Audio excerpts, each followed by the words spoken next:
तो हेलो दोस्तों, good morning. Welcome back to another episode. मैं राहुल सिंह राजपूत स्वागत करता हूं आप सभी का इंडिया के नंबर 1 स्टडी चैनल, जिसका नाम क्या है, क्रैक कंपटीशन विद आरएसआर। तो गाइस, आज की इस वीडियो के अंदर हम लोग डिस्कस करने वाले हैं इंडियन ज्योग्राफी यानी भारत का भूगोल पार्ट 5। और आज का हमारा टॉपिक होने वाला है भारत का भौगोलिक विभाजन। तो चलिए इंतज़ार की घड़ियों का सत्यानाश करते हुए आज का हमारा ये लेक्चर शुरू करते हैं। तो गाइस, कल का हमारा लास्ट क्वेश्चन था, प्रायद्वीपीय भारत को कितने भागों में बांटा गया है। तो कितने में बांटा गया है? तो प्रायद्वीपीय भारत को 2 भागों में बांटा गया है। कौन कौन से?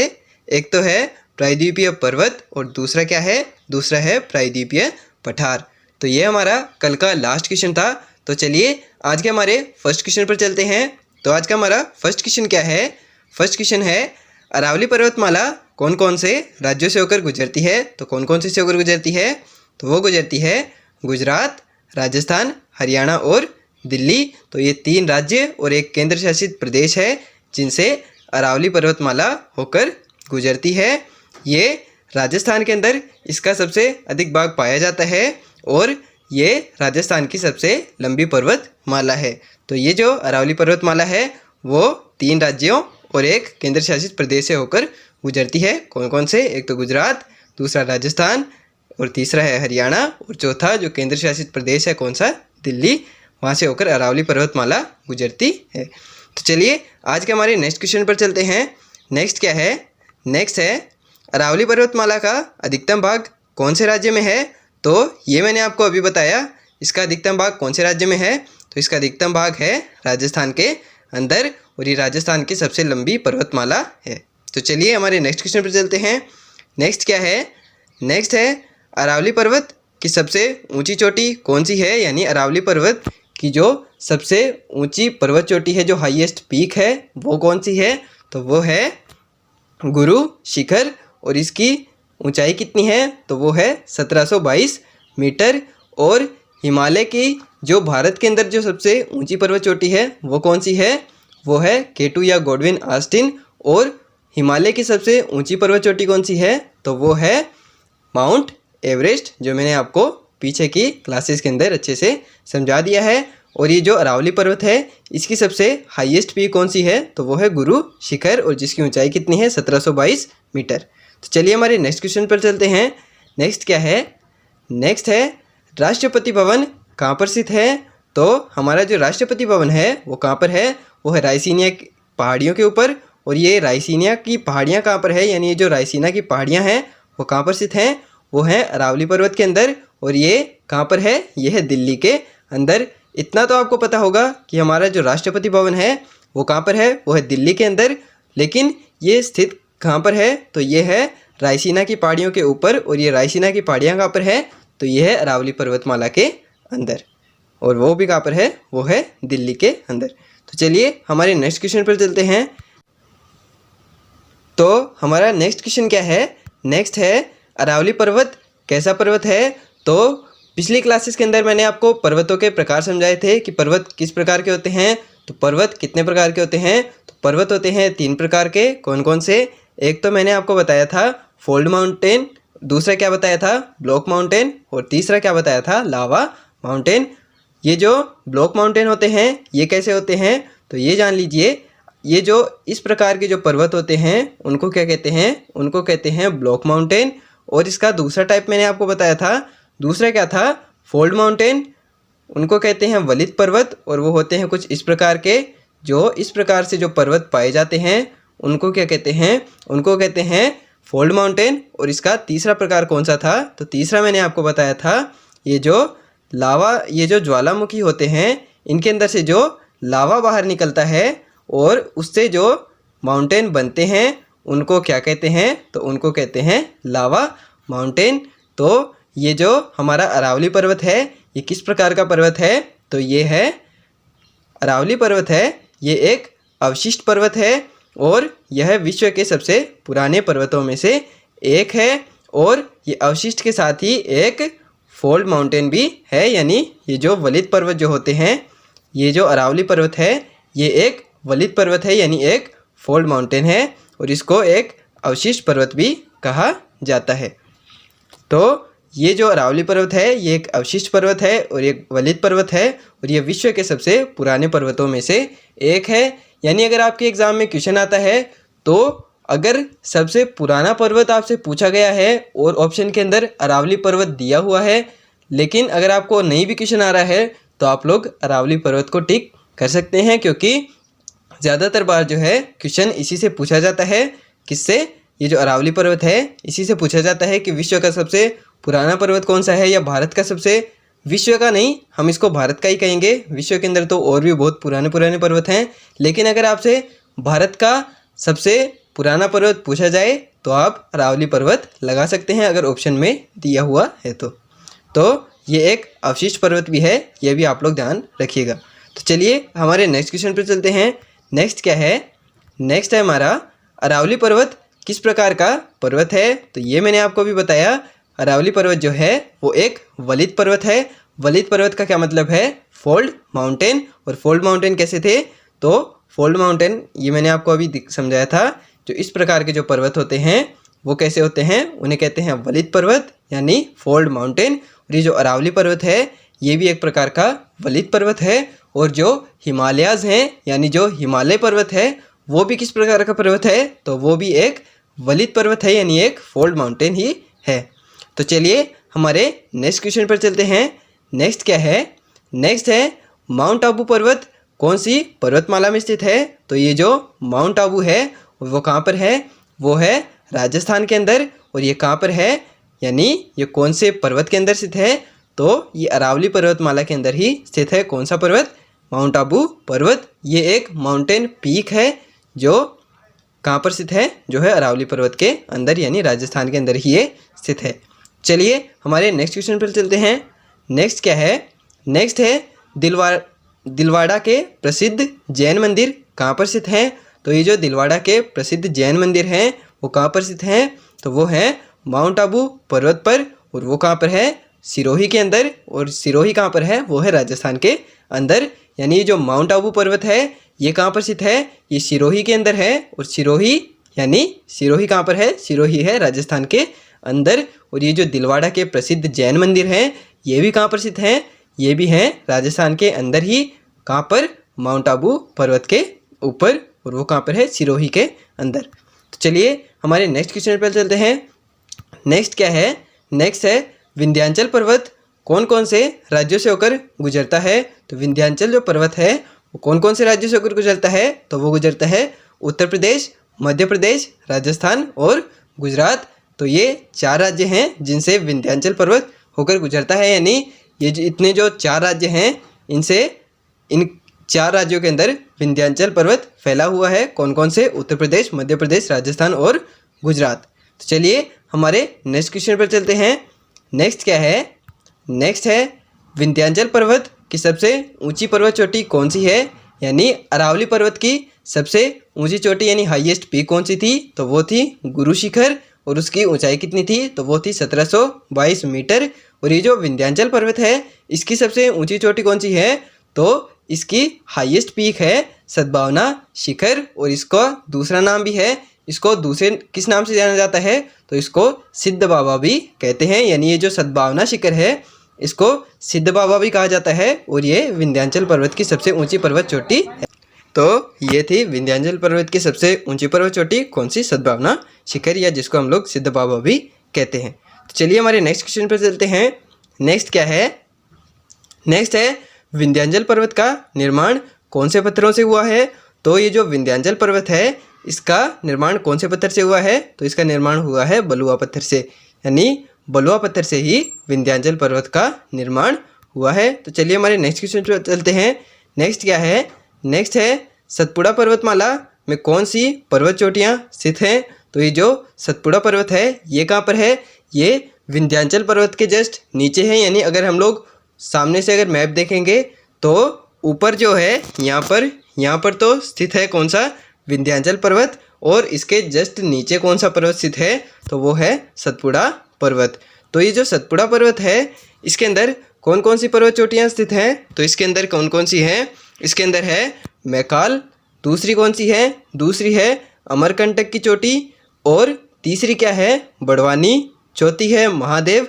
और पांचवी कौन सी है, तो पांचवी है पंचमढ़ी की चोटियाँ। और ये सारी पर्वत चोटियाँ जो हैं वो कहाँ पर स्थित हैं, ये सतपुड़ा पर्वतमाला के अंदर ही स्थित हैं। कौन कौन सी, एक तो मैकाल पर्वत चोटी, दूसरी है अमरकंटक की पर्वत चोटी, तीसरी है बड़वानी पर्वत चोटी और चौथी है महादेव पर्वत चोटी और पांचवी कौन सी है, पंचमढ़ी की पर्वत चोटी। तो ये सारी चोटियाँ कहाँ पर स्थित हैं, तो ये हैं सतपुड़ा पर्वतमाला के अंदर। ये बहुत ही इम्पोर्टेंट पर्वत चोटियाँ हैं जो मैंने आपको यहाँ पर बताई हैं, तो इनको आप लोग ज़रूर से नोट कर लीजिएगा क्योंकि ये बार बार आपके एग्ज़ाम में पूछी जाती हैं। और ये एज इट इज़ आपके एग्ज़ाम में पूछी जाती है कि मैकाल पर्वत जो है, मैकाल पर्वत चोटी कौन सी पर्वतमाला के अंदर स्थित है। तो इसके अंदर आप लोग कन्फ्यूज़ ना हो, कौन सी लगाएंगे आप लोग, सतपुड़ा पर्वतमाला के अंदर इसको आप लोग लगा देंगे।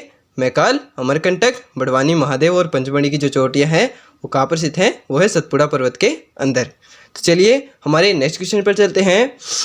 नेक्स्ट क्या है, नेक्स्ट है सतपुड़ा पर्वतमाला की सबसे ऊंची चोटी कौन सी है। तो सतपुड़ा पर्वत की जो सबसे ऊंची चोटी है वो कौन सी है, महादेव श्रेणी में धूपगढ़।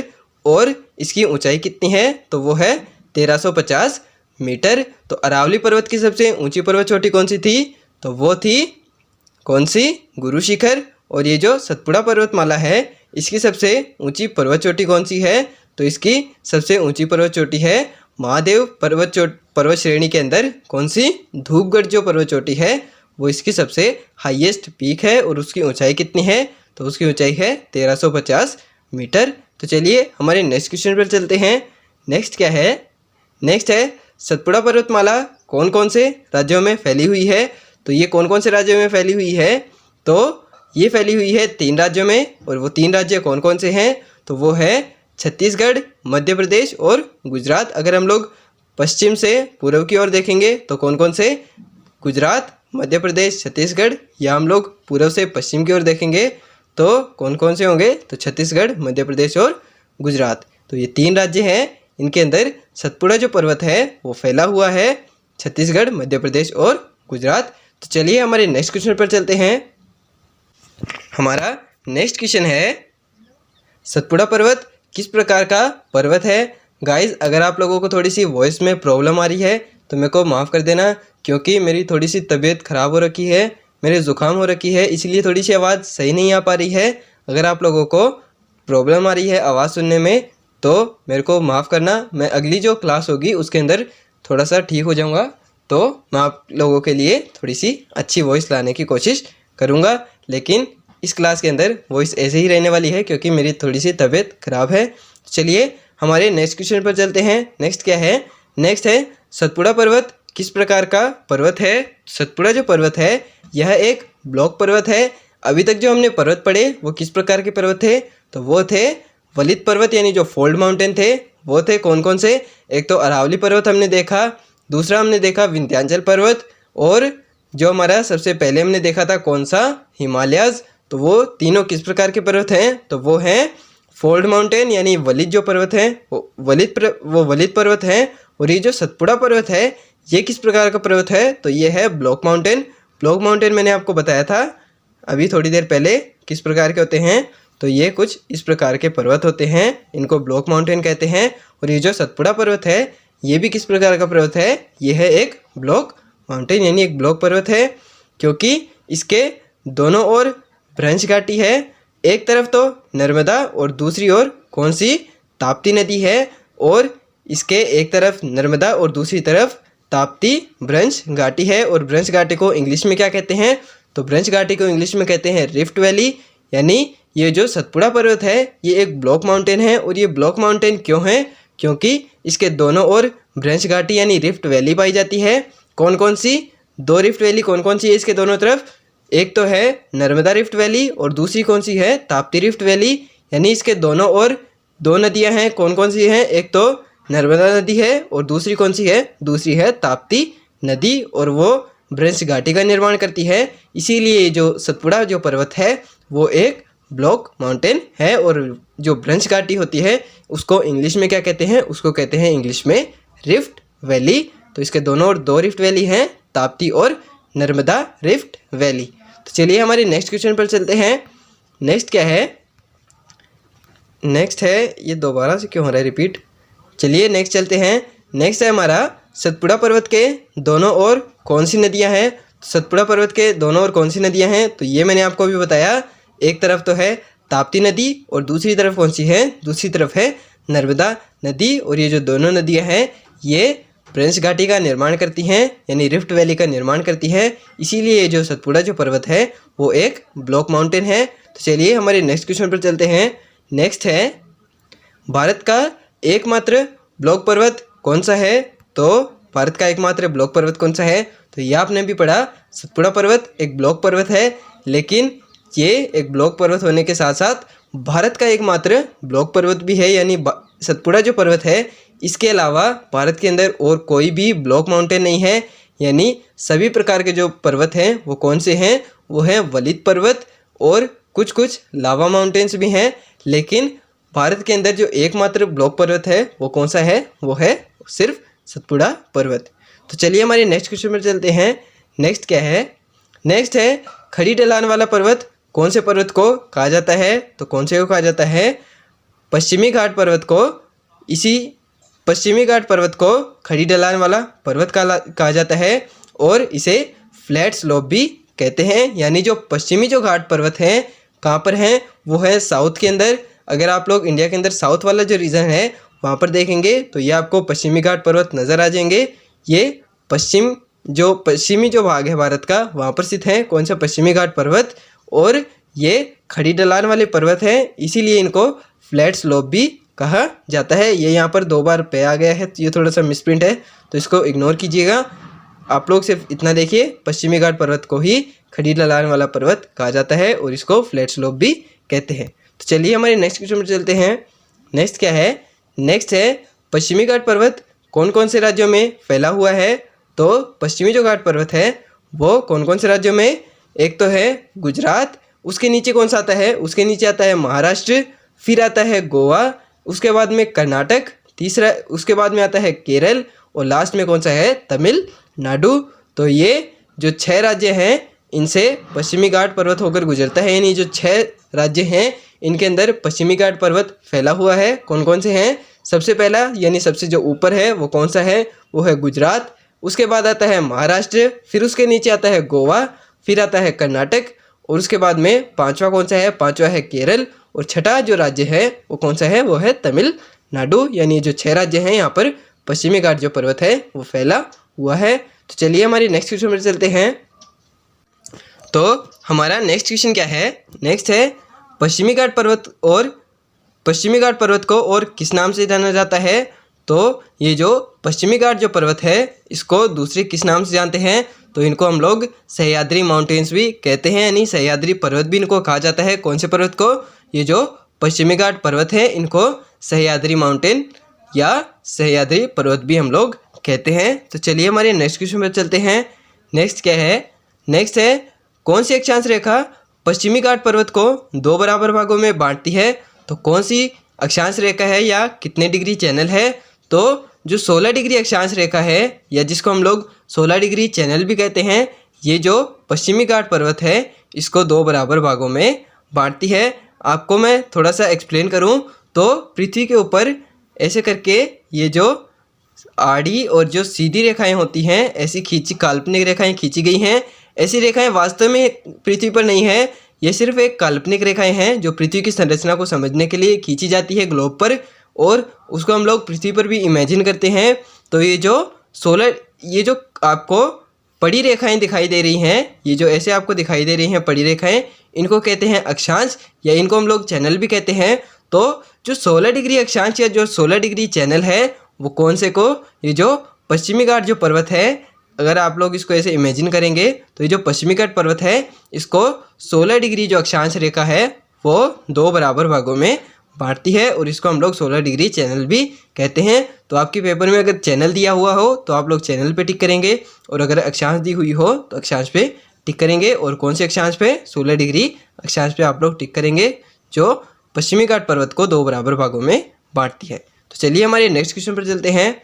नेक्स्ट क्या है, नेक्स्ट है, पश्चिमी घाट पर्वत की सबसे ऊंची पर्वत चोटी कौन सी है। तो पश्चिमी घाट पर्वत की सबसे ऊंची पर्वत चोटी कौन सी है, तो वो है डोडा बेटा, इसका नाम आप लोगों ने बहुत बार सुना होगा। ये बहुत ही फेमस पर्वत चोटी है और ये कहाँ पर स्थित है? ये पश्चिमी घाट पर्वत के अंदर स्थित है और ये ही पश्चिमी घाट पर्वत की सबसे ऊंची पर्वत चोटी है, यानी इसकी हाईएस्ट पीक है कौन सी? डोडा बेटा। तो चलिए हमारे नेक्स्ट क्वेश्चन पर चलते हैं। नेक्स्ट क्या है? नेक्स्ट है कुदेमुख और बाबा भूधन की पहाड़ियाँ कहाँ पर स्थित हैं? तो कुदेमुख और बाबा भूधन की पहाड़ियाँ कहाँ पर स्थित हैं? तो ये है पश्चिमी घाट पर्वत श्रृंखला के अंदर, यानी पश्चिमी घाट जो पर्वतमाला है उसके अंदर स्थित है। कौन कौन सी?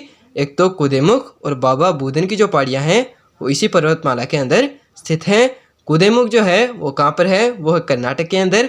और जो बाबा भूधन की पहाड़ी है वो कहाँ पर स्थित है? वो है डोडा बेटा के अंदर। ये जो मैंने आपको पिछले क्वेश्चन में बताई थी, जो डोडा बेटा है ये इसकी पश्चिमी घाट पर्वत की हाईएस्ट पीक है और इसी के अंदर स्थित है कौन सी पहाड़ी? तो वो है बाबा भूधन की पहाड़ी। और जो कुदेमुख है वो कहाँ पर स्थित है? तो वो है कर्नाटक के अंदर। और ये दोनों कुदेमुख और बाबा भूधन की जो पहाड़ियाँ हैं ये कहाँ पर स्थित है? ये है पश्चिमी घाट पर्वतमाला के अंदर। तो चलिए हमारे नेक्स्ट क्वेश्चन पर चलते हैं।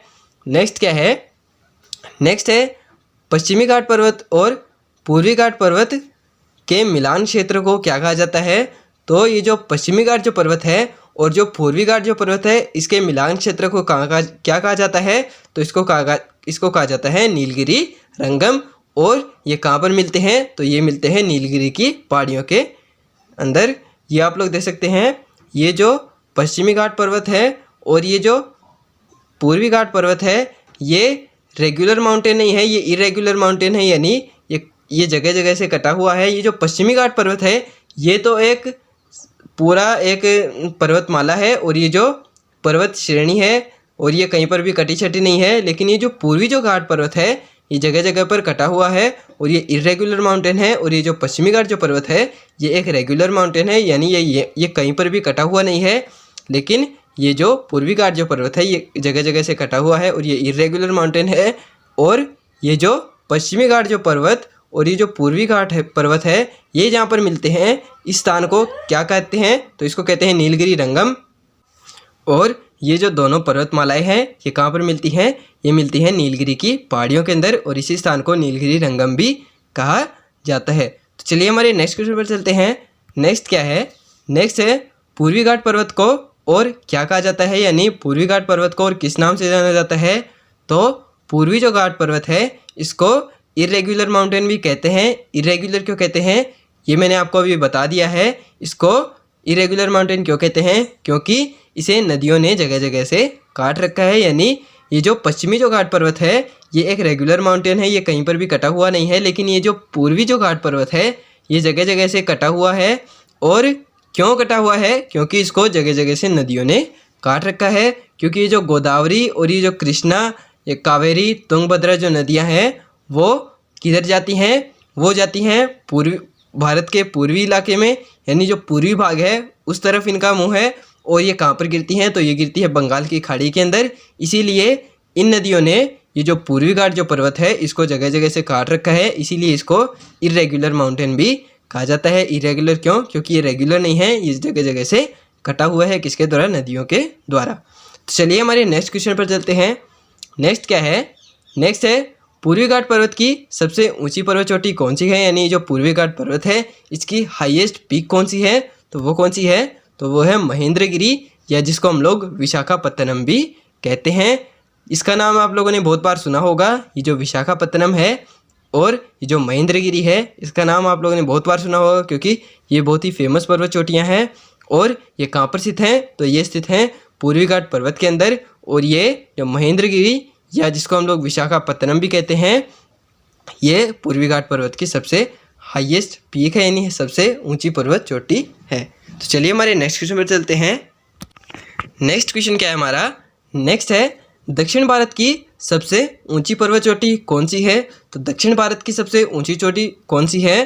तो वो है अनाईमुड़ी, और जिसकी ऊंचाई कितनी है? तो वो है 2695 मीटर।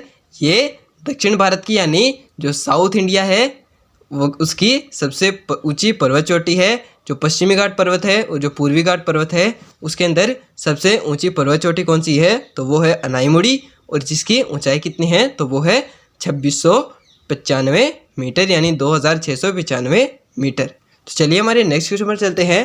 नेक्स्ट क्या है हमारा, नेक्स्ट है गारो खासी और जयंतिया की पहाड़ियाँ कहाँ पर स्थित हैं, तो वो कहाँ पर है, तो वो है मेघालय के अंदर। और ये किस पर्वतमाला का भाग है, तो ये है पूर्वी घाट पर्वतमाला का भाग, यानी पूर्वी घाट जो पर्वत है ये उसी का भाग है। कौन सी, ये जो गारो और जो खासी और फिर जो जयंतिया की जो पहाड़ियाँ हैं वो किसका भाग है, वो पूर्वी घाट पर्वत का ही भाग है। और ये कहाँ पर स्थित हैं तीनों चोटियाँ, तो वो हैं मेघालय के अंदर। तो चलिए हमारे नेक्स्ट क्वेश्चन पर चलते हैं। नेक्स्ट क्या है हमारा, नेक्स्ट है वांकू मिज़ो और नागा की पहाड़ियाँ कहाँ पर स्थित हैं, तो वांकू मिज़ो और जो नागा की पहाड़ियाँ हैं वो हिमालय के किस भाग के अंदर स्थित हैं, तो वो स्थित हैं हिमालय के पूर्वी भाग के अंदर। तो जो ये इधर मेघालय वाला जो रीजन है, मेघालय अरुणाचल प्रदेश वाला जो रीजन है वहाँ पर ही स्थित हैं। कौन सी, ये जो वांकू मिज़ो और जो नागा की पहाड़ियाँ हैं वो कहाँ पर स्थित हैं, हिमालय के पूर्वी भाग के अंदर। तो चलिए हमारे नेक्स्ट क्वेश्चन पर चलते हैं। नेक्स्ट क्या है, नेक्स्ट है अजंता और एलोरा की पहाड़ियाँ कहाँ पर स्थित हैं, तो ये जो अजंता और एलोरा की पहाड़ियाँ हैं ये कहाँ पर है, ये है महाराष्ट्र के अंदर। ये बहुत ही महत्वपूर्ण पर्वत चोटियाँ हैं या जो पहाड़ियाँ हैं, ये मैं आपको यहाँ पर बता रहा हूँ। ये आपसे एज इट इज़ आपके एग्ज़ाम में पूछी जा सकती हैं। मेरी थोड़ी सी तबीयत ख़राब है इसीलिए मैं थोड़ा सा एक्साइटेड होकर नहीं बोल पा रहा हूँ, लेकिन ये जो जितने भी मैं आपको यहाँ पर पर्वत चोटियाँ या जितनी भी पहाड़ियाँ बता रहा हूँ ये आपसे आपकी एग्ज़ाम में एज इट इज़ पूछी जा सकती है। तो इनको आप लोग ज़रूर से याद कर लीजिएगा और इनको ज़रूर से नोट करते चलिएगा, क्योंकि ये आपको और कहीं पर नहीं मिलेगा इतनी डिटेल से। ये सिर्फ मैं आप लोगों के लिए क्वेश्चन लेकर आया हूँ, लेकिन ये एक फाउंडेशन बैच ही है। तो ये आप लोग ध्यान से इनको पढ़ते चलिएगा। ये जो अजंता और जो एलोरा की पहाड़ियाँ हैं ये कहाँ पर स्थित हैं, तो ये है महाराष्ट्र के अंदर। तो चलिए हमारे नेक्स्ट पर चलते हैं। नेक्स्ट क्या है, नेक्स्ट है कार्गेमम की पहाड़ियाँ कहाँ पर स्थित हैं, तो ये जो कार्गेमम की पहाड़ियाँ हैं ये कहाँ पर है, ये है केरल के अंदर। तो चलिए हमारे नेक्स्ट पर चलते हैं। नेक्स्ट क्या है, ये जो कार्गेमम की पहाड़ियाँ हैं इनको इलायची की पहाड़ियाँ भी कहते हैं। तो आपसे एग्ज़ाम में ऐसे भी पूछा जा सकता है कि इलायची की पहाड़ियाँ किसको कहा जाता है, तो आप लोग क्या लगाएंगे, तो वो लगाएंगे कार्गेमम की पहाड़ियाँ। और आपसे ऐसे भी पूछा जा सकता है कि इलायची की पहाड़ियाँ कहाँ पर स्थित हैं, तो वो आप लोग कहाँ पर बताएंगे, तो वो बताएंगे केरल के अंदर। तो आपसे अगर कार्गेमम पूछा जाए तो भी आप लोग केरल लगाएंगे, या आपसे इलायची की पहाड़ियाँ पूछी जाएँ तो भी केरल लगाएंगे, या आपको ऐसा पूछा जाए कि इलायची की पहाड़ियाँ किसको कहा जाता है, तो वो आप लोग लगाएंगे कार्गेमम की पहाड़ियों को ही इलायची की पहाड़ियाँ कहा जाता है। तो चलिए हमारे नेक्स्ट क्वेश्चन पर चलते हैं। नेक्स्ट क्या है, नेक्स्ट है सतमाला की पहाड़ियाँ कहाँ पर स्थित हैं, तो ये जो सतमाला की पहाड़ियाँ हैं ये कहाँ पर है, ये भी है महाराष्ट्र के अंदर। तो ये जो अभी मैंने आपको बताया कौन सी थी, वो थी कार्गेमम, और ये जो सतमाला की जो पहाड़ियाँ हैं ये दोनों कहाँ पर है, ये है महाराष्ट्र के अंदर, इनको जिनको इलायची की पहाड़ियाँ भी कहते हैं। तो चलिए हमारे नेक्स्ट पेपर चलते हैं। नेक्स्ट क्या है, नेक्स्ट है प्रायद्वीपीय पठार को कितने भागों में बांटा गया है, तो प्रायद्वीपीय पठार को 3 भागों में बांटा गया है। कौन कौन से, एक तो मध्य उच्च प्रदेश, दूसरा क्या है, दूसरा है दक्कन का पठार, और इसके बाद में तीसरा क्या है, तीसरा है छोटा नागपुर का पठार। तो ये 3 भागों में बांटा गया है किसको, प्रायद्वीपीय पठार को। सबसे पहला क्या है, सबसे पहला है मध्य उच्च प्रदेश, दूसरा है दक्कन का पठार, और तीसरा क्या है, छोटा नागपुर का पठार। और ये जो छोटा नागपुर का पठार है इसको भारत का रूर प्रदेश भी कहा जाता है। क्यों, क्योंकि इसके अंदर भारत के सबसे अधिक खनिज जो पदार्थ हैं वो पाए जाते हैं, यानी सबसे अधिक खनिज पदार्थों की वजह से इसको भारत का रूर प्रदेश भी कहा जाता है। और यहाँ पर इंडस्ट्रीज ज़्यादा हैं और मानव कम रहते हैं। कहाँ पर, ये जो छोटा नागपुर का पठार है यहाँ पर जो आबादी है वो कम पाई जाती है। क्यों, क्योंकि ये एक इंडस्ट्रियल एरिया है, यहाँ पर खनिज पदार्थों को खनन किया जाता है और जो बड़ी बड़ी जो माइंस होती हैं वो यहाँ पर स्थित है, इसीलिए यहाँ पर ज़्यादा आबादी नहीं है, यहाँ पर सिर्फ इंडस्ट्रियल एरिया पाया जाता है। कहाँ पर, छोटा नागपुर के पठार के अंदर। तो चलिए हमारे नेक्स्ट क्वेश्चन पर चलते हैं। नेक्स्ट क्या है, नेक्स्ट है मध्य उच्च प्रदेश को कितने भागों में बांटा गया है, तो जो प्रायद्वीपीय जो पठार था उसको 3 भागों में बांटा गया था। कौन कौन से, मध्य उच्च प्रदेश, दक्कन का पठार, और दूसरा क्या था, छोटा नागपुर का पठार। तो ये जो इसका फर्स्ट पार्ट है मध्य उच्च प्रदेश, इसको भी डिवाइड किया गया है कितने भागों में, तो इसको 3 भागों में डिवाइड किया गया है। कौन कौन से, तो सबसे पहला भाग है इसका मालवा का पठार, दूसरा क्या है बुंदेलखंड का पठार, और तीसरा इसका भाग क्या है, तीसरा है बघेलखंड का पठार। तो ये जो तीनों हैं मालवा का पठार, बुंदेलखंड का पठार और बघेलखंड का पठार, ये किसके भाग हैं, ये है मध्य उच्च प्रदेश के भाग। और ये जो मध्य उच्च प्रदेश है वो किसका भाग है, वो है प्रायद्वीपीय पठार का भाग। तो इसको भी हम लोग आगे डिटेल से समझेंगे। तो चलिए नेक्स्ट क्वेश्चन पर चलते हैं। नेक्स्ट क्या है, नेक्स्ट है दक्कन के पठार में कौन कौन से पठार शामिल हैं।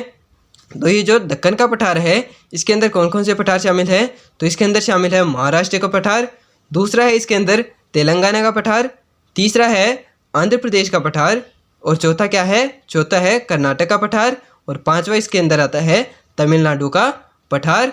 तो ये इसके अंदर 5 पठार हैं। किसके अंदर, जो दक्कन का पठार है इसके अंदर 5 पठार शामिल है। कौन कौन से, एक तो महाराष्ट्र का पठार, दूसरा है तेलंगाना का पठार, तीसरा है आंध्र प्रदेश का पठार, चौथा है कर्नाटक का पठार, और पांचवा क्या है तमिलनाडु का पठार। ये 5 पठार शामिल हैं किसके अंदर, दक्कन के पठार के अंदर। चलिए हमारे नेक्स्ट क्वेश्चन पर चलते हैं। नेक्स्ट क्या है, नेक्स्ट है मालवा के पठार में किस प्रकार की मिट्टी पाई जाती है। तो ये जो मालवा का पठार है इसके अंदर किस प्रकार की मिट्टी पाई जाती है, तो इसके अंदर पाई जाती है काली मिट्टी, और ये बहुत ही उपजाऊ मिट्टी होती है। इसीलिए यहाँ पर जो मूंगफली और जो कपास की खेती है वो की जाती है। मालवा के पठार का निर्माण कैसे हुआ है, तो ये जो मालवा का जो पठार है इसका निर्माण कैसे हुआ है, तो इसका निर्माण हुआ है ज्वालामुखी क्रियाओं से। यानी ज्वालामुखी जो है जब वो फटता है तो उससे जो अवशिष्ट पदार्थ बाहर आते हैं उसके अंदर से जो मिट्टी निकलती है उसी से निर्माण किसका हुआ है, मालवा के पठार का। इसीलिए इसकी मिट्टी काली है और सबसे उपजाऊ इसकी मिट्टी पाई जाती है, क्योंकि ज्वालामुखी के अंदर से जो लावा बाहर निकलता है उसके अंदर बहुत ही उपजाऊ खनिज पदार्थ भी पाए जाते हैं। इसीलिए ये जो मालवा का पठार है यहाँ पर सबसे उपजाऊ मिट्टी काली मिट्टी पाई जाती है। तो चलिए हमारे नेक्स्ट क्वेश्चन पर चलते हैं। नेक्स्ट क्वेश्चन क्या है, नेक्स्ट है मालवा के पठार में कौन कौन सी फसलें उगाई जाती हैं। तो ये जो काली मिट्टी है ये बहुत ही उपजाऊ मिट्टी है, इसीलिए यहाँ पर कौन कौन सी खेती की जाती है, तो वो की जाती है कपास की खेती, दूसरी क्या है, दूसरी है मूंगफली की, तीसरी है सोयाबीन की, और चौथी है गेहूं की खेती। इसकी मुख्य फसलें हैं। यानी ये जो काली मिट्टी होती है ये बहुत ही उपजाऊ मिट्टी होती है, इसीलिए यहाँ पर कपास और मूंगफली की खेती की जाती है। और इसके अलावा सोयाबीन की खेती भी की जाती है, और दूसरी क्या, चौथी क्या है, चौथी है गेहूं की खेती। यहाँ पर मुख्य फसलें हैं। तो चलिए हमारे नेक्स्ट पर चलते हैं। नेक्स्ट क्या है, नेक्स्ट है मालवा के पठार में किस प्रकार की चट्टानें पाई जाती हैं। तो ये जो मालवा का जो पठार है यहाँ पर किस प्रकार की चट्टानें पाई जाती हैं, यहाँ पर पाई जाती हैं बेसाल्ट चट्टानें। तो चलिए हमारे नेक्स्ट पर चलते हैं। नेक्स्ट क्या है, नेक्स्ट है मालवा के पठार की मुख्य नदियाँ कौन कौन सी हैं। तो मालवा का जो पठार है उसकी मुख्य नदियाँ कौन सी है, तो वो है नर्मदा, चंबल, क्षिप्रा, बेतवा, काली सिंध, पार्वती और माही नदी इसकी मुख्य नदियाँ हैं। ये जो मालवा का जो पठार है यहाँ पर किस प्रकार कौन कौन सी नदियाँ हैं, यहाँ पर है नर्मदा नदी, चंबल नदी, क्षिप्रा नदी, बेतवा नदी, काली सिंध नदी और पार्वती नदी, और लास्ट में कौन सी है, माही नदी। यहाँ पर यहाँ की मुख्य नदियाँ हैं। तो चलिए हमारे नेक्स्ट क्वेश्चन पर चलते हैं। नेक्स्ट है माही नदी कौन सी रेखा या अक्षांश को 2 बराबर भागों में बांटती है। तो ये जो माही नदी है ये कर्क रेखा को 2 बार काटती है, यानी जो 23.5 डिग्री अक्षांश रेखा है उसको ट्रॉपिक ऑफ कैंसर है उसको ये जो माही नदी है दो बार काटती है। कौन सी रेखा को, 23.5 डिग्री अक्षांश रेखा को 2 बार काटती है। तो चलिए गाइस आज के लिए सिर्फ इतना ही। मेरी तबीयत ख़राब है, मेरे से बोला नहीं जा रहा है, तो आगे का जो कॉन्सेप्ट है वो हम नेक्स्ट क्लास के अंदर कवर करेंगे। आज के लिए सिर्फ इतना ही। अगर आप लोगों को वीडियो पसंद आया तो वीडियो को लाइक कर देना, चैनल पे नए हो तो चैनल को सब्सक्राइब कर देना। मिलते हैं जल्दी ही नेक्स्ट वीडियो में। Thank you so much for watching, bye.